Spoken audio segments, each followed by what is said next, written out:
Hello, and welcome to my extensive guide on how to ward in the game League of Legends. This guide will cover everything from the very basics to some cool tips and tricks. Let's get started.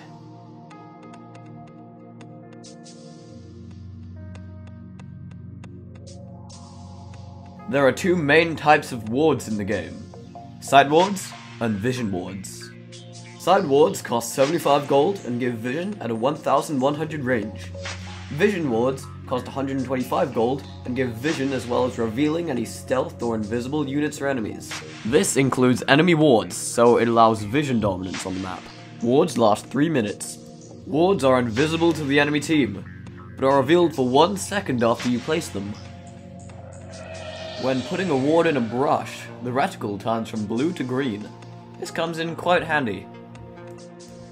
Wards have 3 hit points, so 3 auto attacks at any level will kill them. Wards grant 25 gold when destroyed. Certain champions like Leona, with auto attack resetting abilities, will allow them to destroy an enemy ward as soon as it's placed. This requires good timing.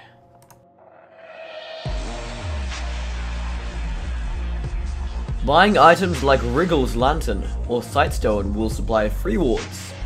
With Wriggles, you can get a free ward every 3 minutes. With a Sightstone, you get 4 wards and you can place 2 at a time. Your supply is refilled when you get back to the base. Upgrading to Ruby Sightstone will give you 5 wards and 3 at a time.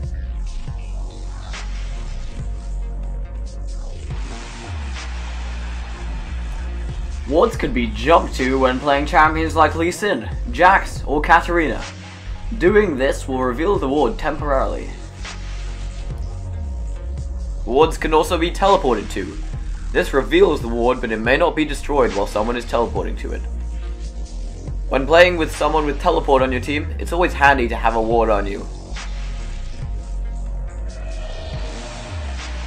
When playing support, you should start with 2 to 3 wards, and your Explorer ward, which you get from the Utility Mastery page. This lasts 1 minute instead of 3 minutes. When playing other lanes or jungle, try to start with one as well. If not, get one on your first back. When playing blue side, warding river will help survive ganks. Remember to ward near the Drake, an entrance to the right jungle. This will cover all the areas for the enemy jungler to gank without going into your jungle. You should also ward your tri-brush if your tri-area near mid lane isn't warded. As you can see in this diagram, ward number 1 is river ward. There should always be a ward here to control dragon as well as bot lane security. This ward stops all ganks except those coming from your own jungle. Tri-brush ward number 3 is only necessary if tri-area ward, which is number 2, isn't there. If ward 2 is there, you will see the enemy jungler go into your jungle to gank. When playing purple side, you can ward the river lower down, since the enemy jungler will be ganking from downriver or the enemy tri-brush. Also consider warding the enemy tri-brush if you're pushed to their turret. Warding your own tri-brush isn't necessary unless you're pushed back to your turret. When your lane is pushing, take initiative to ward the enemy's jungle, especially red buff or blue buff. If the enemy is pushed back but you still need a gank from your jungler, pick the lane brush so he can sneak into it and perform a lane gank. When it comes to mid game, support should be roaming around the map warding objectives such as blue buff, red buff, dragon, and baron. Also, ward around wherever your team is. Most of the warding that goes on should be situational. Whenever your team goes for a Drake or Baron, the areas around should be well warded. Some high traffic areas are tri-areas and banana brushes.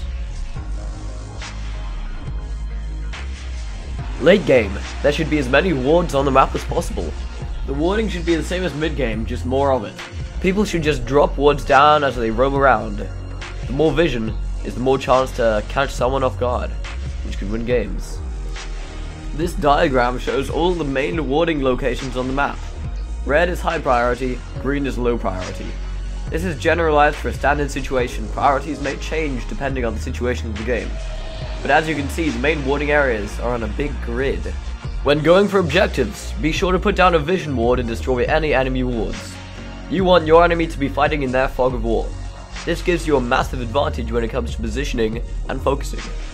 When sieging a base, try to put down a ward over the wall. Be sure not to put it in tower range or it might appear visible to the enemy team. When being sieged, put wards all around the perimeter of your base.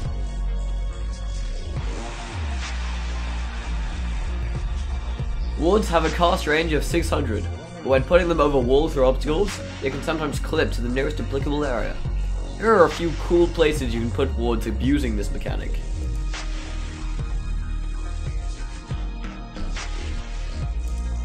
Pink wards have a vision range of 1100, but only a magical sight range of 1000, which means they can't reveal enemy wards as far as they can see.